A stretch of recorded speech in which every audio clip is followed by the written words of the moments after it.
this. Hey everybody, and welcome back to Obduction. We are back in Hunrath again to explore the only real area that we haven't looked at yet, which is this path across the river. We opened up the door here earlier, but we didn't really look and see what all was here. So, let's take a look. We rotated this gate here so we can cross the bridge. We saw a little bit of this path earlier, but there didn't really seem to be a whole lot here except for that set of rocks that we took out from the minecart. And I'm just going to run because there's really not a whole lot else to see here that we haven't already seen. So what is in here? I've been building up to this for a little while, so you guys can probably guess what's in here, though. It is a little sphere. You can kind of see the outline of it right there. And there's some stuff here. So this is the same set of instructions that we saw in Captar for everyone who is a Remainer. And this details pretty much everything about the schedule for chambering and for everyone who's going to be triggering the bombs. It doesn't seem like anything really happened here, though. There isn't anything crazy like we saw in Captar. So perhaps this one just never really got used. Ah, that's a color we've never seen before, so I'm guessing this will take us to Soria. Well, come to think of it, I guess we have seen it before in the tree, but we haven't actually seen it in a seed yet. Well, let's see what Soria looks like. Hopefully there aren't any Mofang there to catch us.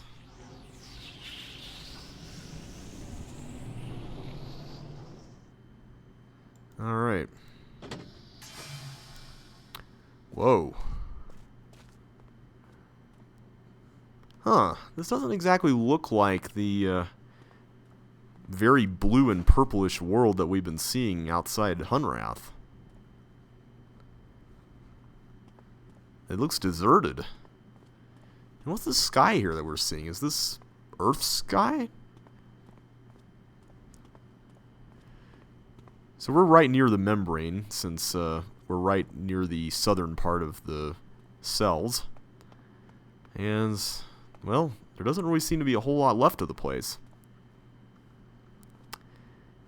It seems to be destroyed for the most part. Of course, what I'm really curious to see is what the area that got destroyed with the sphere from Captar looks like. And that's probably not too far away.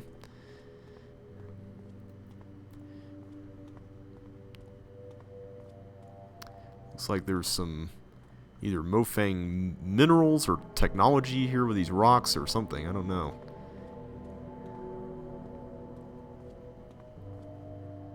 Ah. This looks like it could be it.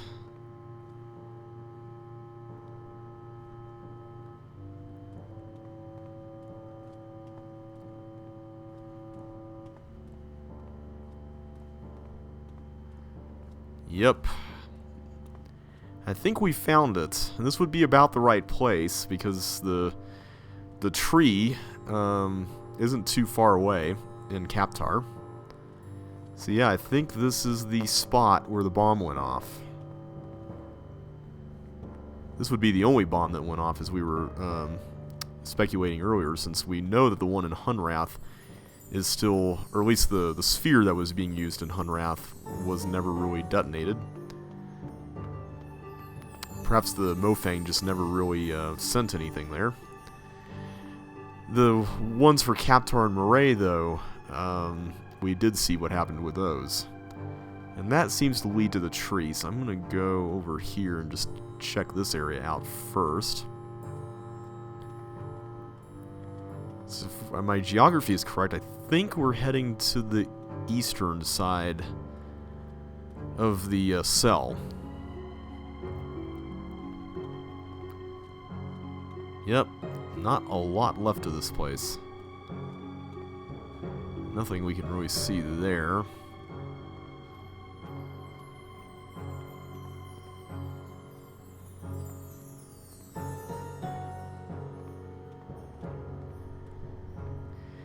Whew, I think that tree has seen better days. We'll check that out more in a minute, but I'm curious to know what's up this way.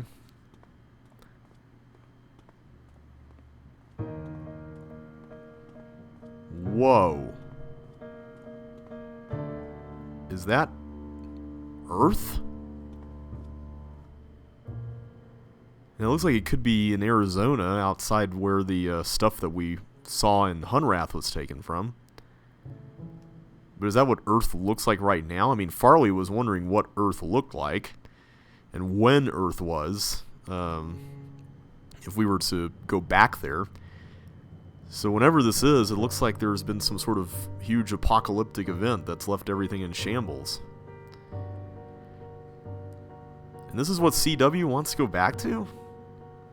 I mean, to his credit, I would want to go back home as well, and more than likely, he probably hasn't even seen this. I can't imagine anyone has really been to Soria and seen all this stuff, considering that they were at odds with the Mofang that whole time. Well, maybe not the whole time, but for a significant amount, it sounds like. And maybe this, what we're seeing out there is just a recent development on Earth. We don't really know. Like Farley said, time is just really weird here in this this cell. So, at any rate, it's interesting to see what has become of it now. Well, we have no other option really but to head over here. Still no Mofang, so I guess we have to assume that they were either all killed or maybe they're somewhere else by now.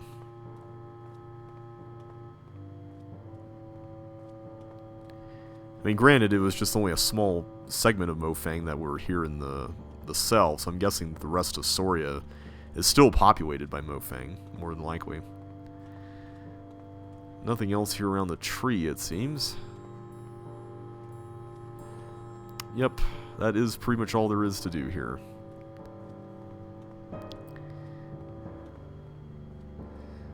Let's go ahead and get the connection in place here.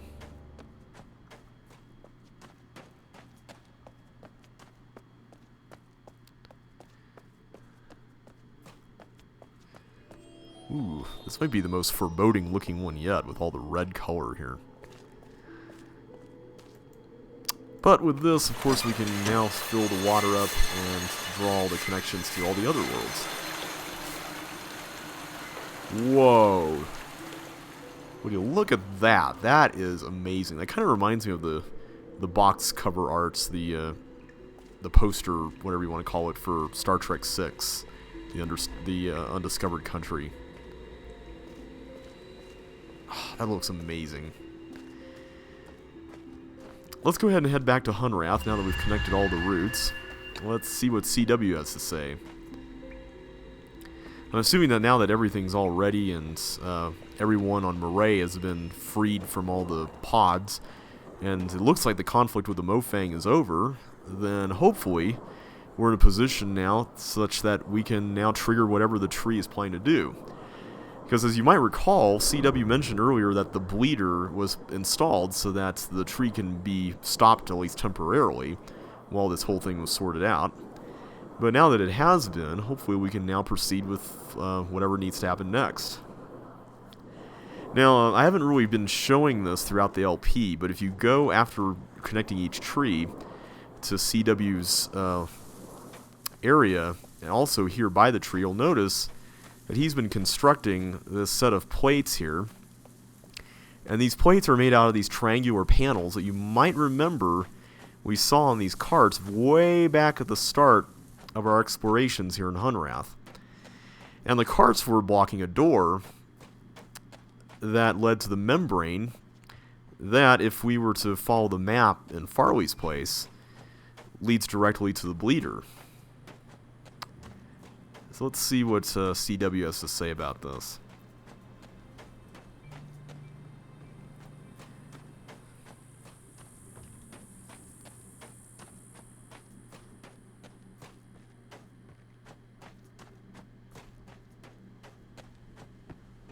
Alright, CW.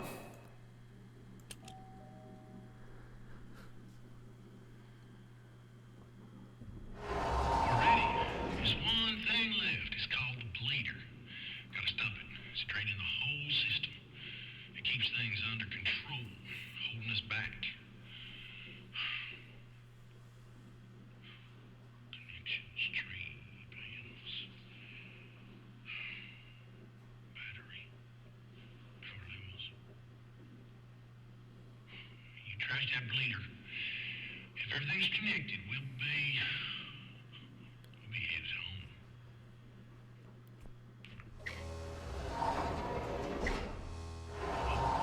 I connected the blame battery cable myself. Important piece you never got to.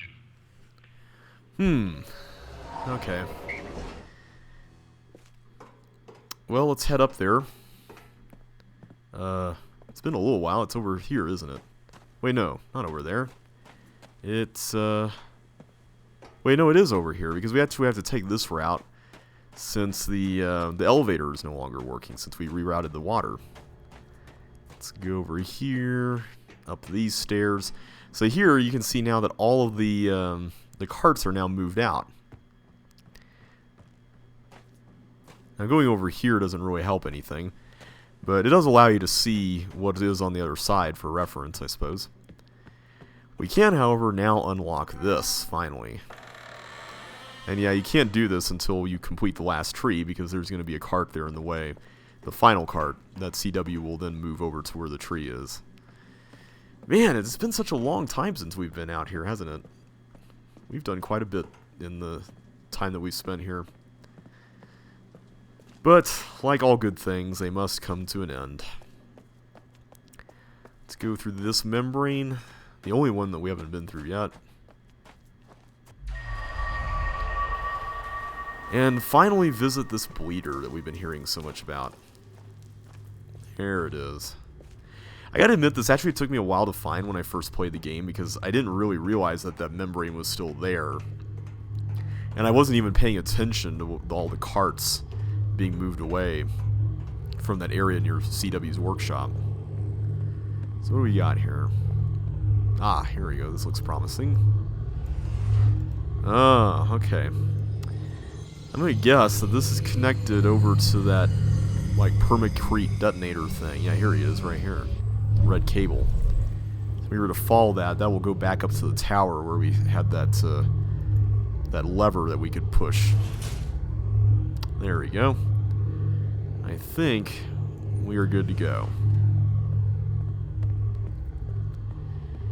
Of course, we've got a big decision to make here. We've got to decide whether or not to plug the battery cable in. Now, on the plus side, potentially, if we were to follow what CW is wanting to do, then we can manipulate the tree such that we could go home. And we can finally be back where we started, right? But on the downside, we just saw that home is pretty much destroyed. The thing is if we let everything go without control of the tree, who knows what's going to happen? We could end up in some even worse place. So what's it going to be? Are we going to hook up the battery or not?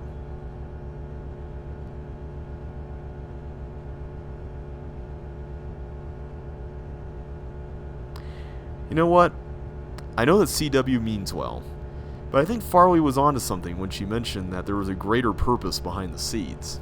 And even though I don't really know what that is, I do know where I'm going if we were to go back to Earth, and I know what waits for us.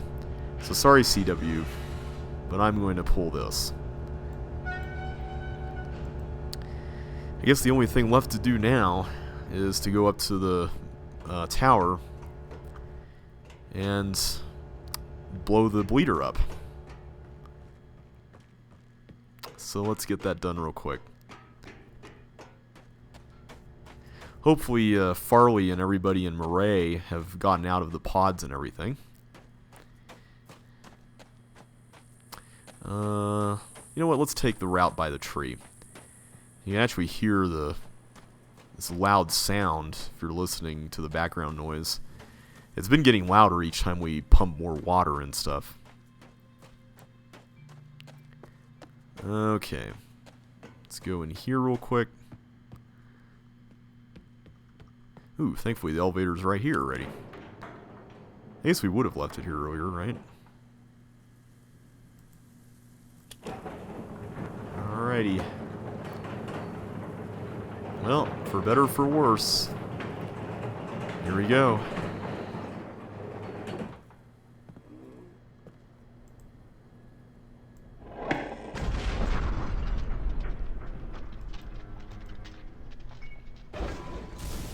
Whew.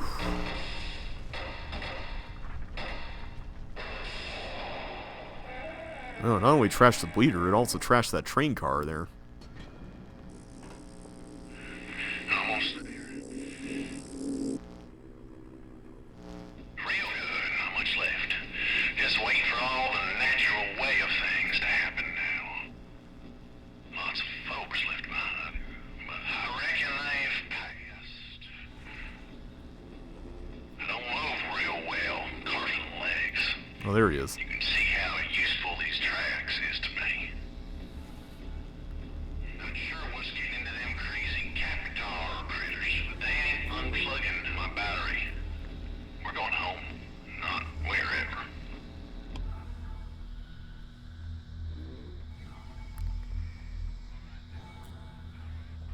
Whoa. Comes. It works a lot like them little swappers. It'll swap us home. You didn't spend much time here, and that ain't a bad thing. But there were some fine folk.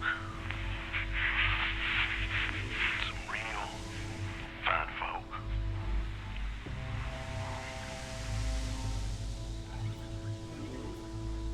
I reckon you got the best seat in the house up there.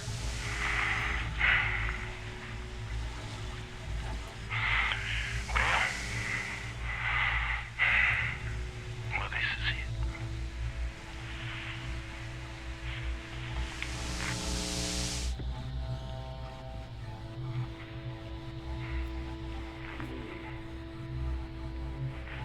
No.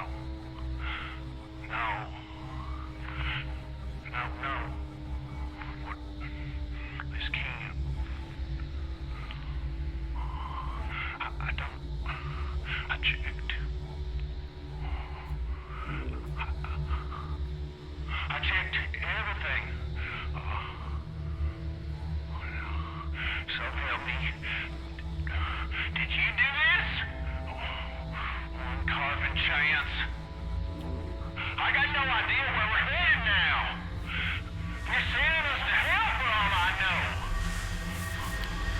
Here we go.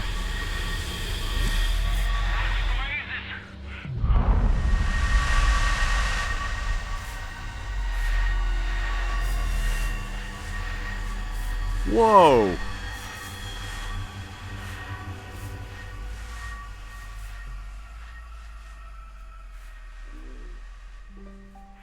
What in places? Wait. I'll be.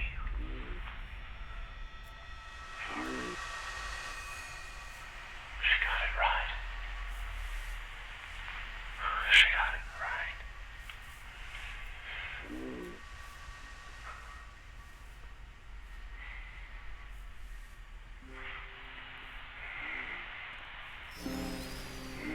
CW.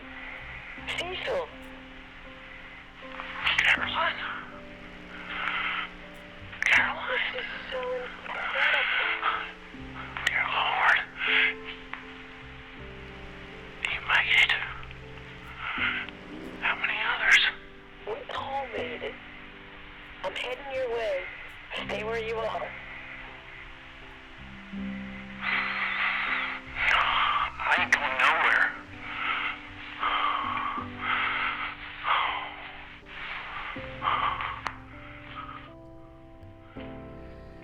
What a view!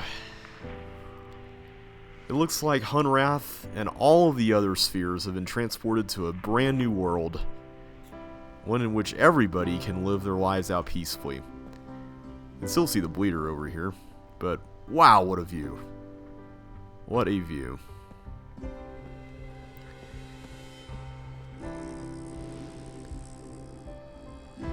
Just take it in.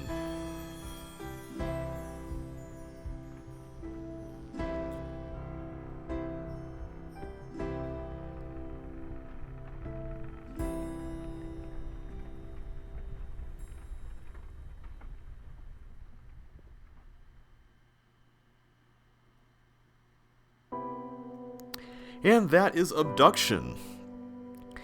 If you want to see the alternate ending in which the battery is connected, I'll upload a video of that as well and link to it when we're presented with a choice of whether or not to connect it or not. So, Obduction. This has certainly been quite a journey. It's been at least 2 years in the making, at least about that amount, possibly almost 3. I forget exactly how long it was since the Kickstarter first was launched. But when it was first launched, Rand Miller came on and talked about the feeling you got when you first arrived on the Mist dock. That feeling of, what on earth is this, and what the heck do I do now? He said that while it would have been easy for them to make another Mist game, it would have been much less satisfying, and it would have been more interesting to do something completely different with this new IP, new world, new characters, new everything. But still retain that fun feeling of bewilderment, where you go to a new place and you have no idea what to do. And I think, for the most part, Cyan has succeeded at capturing that feeling. The opening sequence where you get swept away to Hunrath and you walk out of that canyon, see the, weird Sorian stuff beyond the dome, and then see that farmhouse there in the middle of everything, is just such an iconic moment. At least I think it will be iconic in the days to come. It's just such a neat image, and it just sticks with you. No matter what you think about the game, it's just one of those things that just makes such an impression and sets the tone for everything that's to come. And what was to come was really fun. I really enjoyed the gameplay of this game. Instead of throwing puzzle after puzzle at you, everything felt like it was organically integrated into the world. Now granted, a lot of the puzzles were very much geared toward just unlocking everything that CW and company had pretty much boarded up for the battle. And to be honest, that wasn't exactly the most interesting thing at some points, but everything that was there made sense for the most part. There are some things, though, that feel like they could have been polished a little bit more. I've heard, and I'm not sure if this can be verified or not, but I've heard that the Villain number system was originally going to be used much more extensively in Maray, particularly with respect to the bridge puzzles. Instead, we got a more watered-down version where we just entered number 3 on everything. Not exactly very difficult, and it definitely explains why, at first, you were able to get to the very end where you had to enter the 222 number, and you had no choice but to go back. Now it definitely makes more sense, since that's really the only area where you theoretically need to know the numbering system. Unless you just happen to, guess, or you'd start a whole new game, go back to the garage after gaining access to it, and then enter the number there. Either way, there really isn't much of a reason to learn the numbering system now.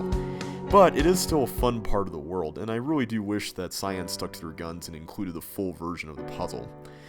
Some of the other areas of the game were a little bit less than what I was hoping that they would be. For instance, Soria, which we just saw. It definitely came across like Cyan ran out of budget for the game at that point, and just chose to put in a little area where you could look around and then go to the tree and be done. Not exactly the most interesting thing, but it was a very atmospheric place, and for that I give them props. And that really goes for everything in this game. Everything in this game is just so beautiful. The graphical fidelity that you need to play this game is crazy, and for that I actually had to buy this new computer because I was dying to play this game, and there was no way it was going to run on my 10-year-old iMac, as I mentioned at the start of the LP. But I think it was worth it. Cyan, of course, has been well known for pushing the boundaries of what computer games do. The original Myst, for instance, pushed CD-ROMs, which was a format that no other game had really done up to that point. Riven had 5 CDs that came with it, and that was a big deal. Myst 4 arguably pushed DVD-ROMs as a format to use in games. And this game definitely pushes the boundaries of what you can do with graphics, and definitely offers something that's gorgeous to look at in VR.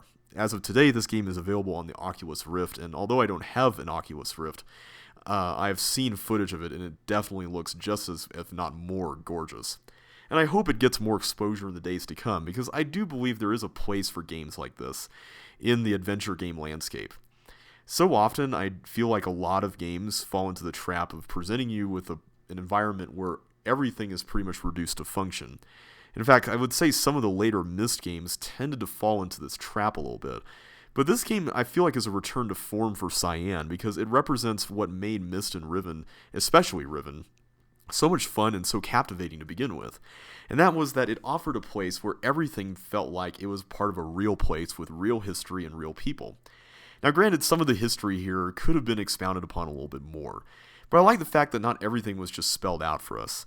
If there's one complaint I do have, it's that some of the important clues in the journal are more or less spelled out for us. For instance, the compass clue in Yosef's journal is highlighted in blue, and the note about Farley's not liking CW's battery plan was highlighted in yellow, very bright yellow, in her journal. I think the game could have done without that, but that's just my opinion. The writing in the game was very well done. I really appreciate it, even though it was a little bit old school compared to what the rest of the game looked like. I really did enjoy the full motion video and the acting that we saw in the game. CW, for those who might recognize the actor and can't place him, is played by Robin Miller, who is Rand Miller's brother and the one who played Cirrus in the original Myst. I really enjoyed the woman who played Farley. I can't remember her name. I think her first name was Ellen, if memory serves correctly. I'm sure I can go back through these credits and find her name. But I thought she did a very good job of portraying a very conflicted character who had to make some very tough decisions, and wasn't exactly what you would think of when you hear the word leader, but still played a very important role in the community built around there in Hunrath. I think this game's biggest achievement for me was just capturing that feel of having lived in a place. You know, if you walk through the town of Hunrath, especially, you know, everything feels like people were there. I've even seen on DeviantArt some people who've done drawings of what it might have been like for everyone to share their stories in Farley's place, or of Farley spending time in the Maray hive and meditating among everybody there. And these things are really fun to speculate about. It's not like other adventure games where everything just seems built just for you. And I'm not saying that there's not a place for those things, because I think those can be very fun. In fact, I'm planning to play one here pretty shortly on the channel. But I think just going to a place and feeling like it's not just part of a video game, it actually makes sense, is really cool. My only other real niggle with this whole game is just that maze in Maray. Now, I like the idea of the maze. I think it's very well constructed, but the fact that it's relying so much on a mechanic that requires you to continually load and reload areas over and over again can get a little bit annoying. And I didn't mention it much during that video. I kind of alluded to it a little bit, but I went through at least 2 failures on that maze. One because I misaligned one of the pieces and didn't realize I needed a completely different piece, which I almost did here. And the other just because I didn't realize that one of the entrances was completely blocked and that there was nothing there. But if you do know what you're doing and you're good at planning things out, it's not so bad. But it definitely feels like one of those, this is just an obstacle to stand in your way. Yes, it does make sense in the story, but it doesn't feel nearly as organic as some of the material in Hunrath or Kaptar. Speaking of Kaptar, that Russian machine. Really, Cyan? Okay, it was funny. I'm not going to really complain too much about that. Other than that, I really did enjoy Obduction. I really hope that we see more games from Cyan, which is why I really hope this game does well.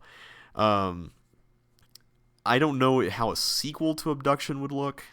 I mean, maybe they could explore who built the seeds and everything if there was somebody behind that. I mean, Farley was pretty convinced that there was a plan behind it, and it would be kind of interesting if somebody was watching what was going on with Earth and decided to send all this stuff benevolently to help everybody out. Either way, I think it would be interesting to have a bigger, more Riven scale game as far as proportionally compared to this game.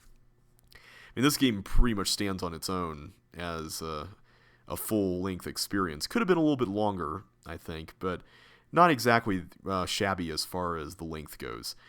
Of course, it only took 15 videos in the Let's Play, but that's still pretty good considering that each video is practically only 30 minutes. So, you know, not bad.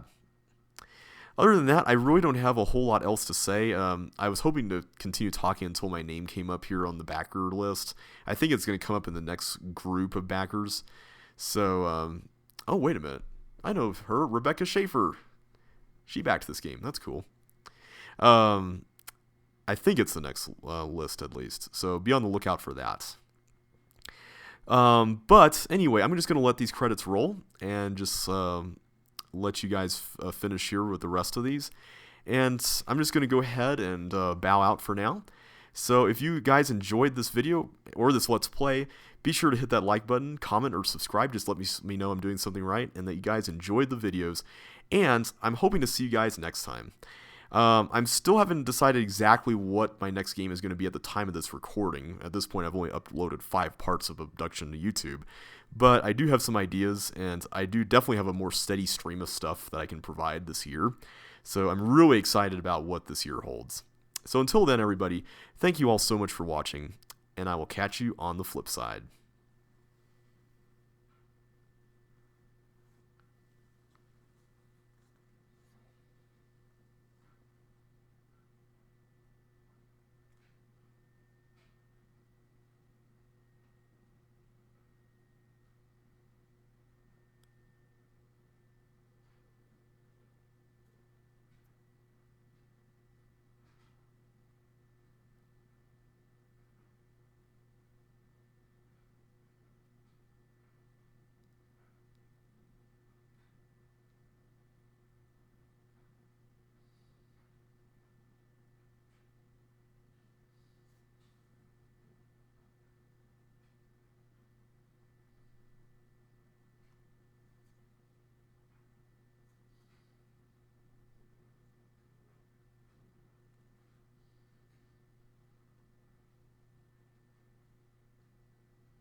Sorry about that noise, by the way. That's my dryer going off. You'll probably hear it about a couple more times here.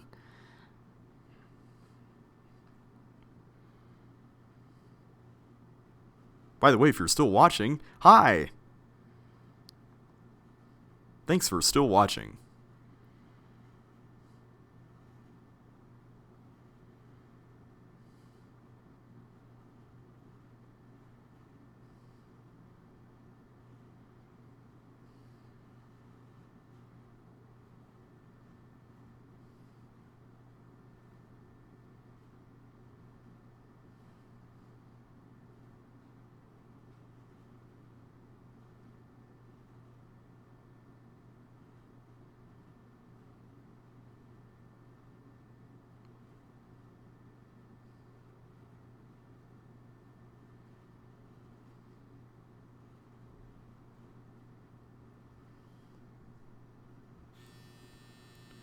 There we go. There'll probably be one more.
And hopefully that's the last one.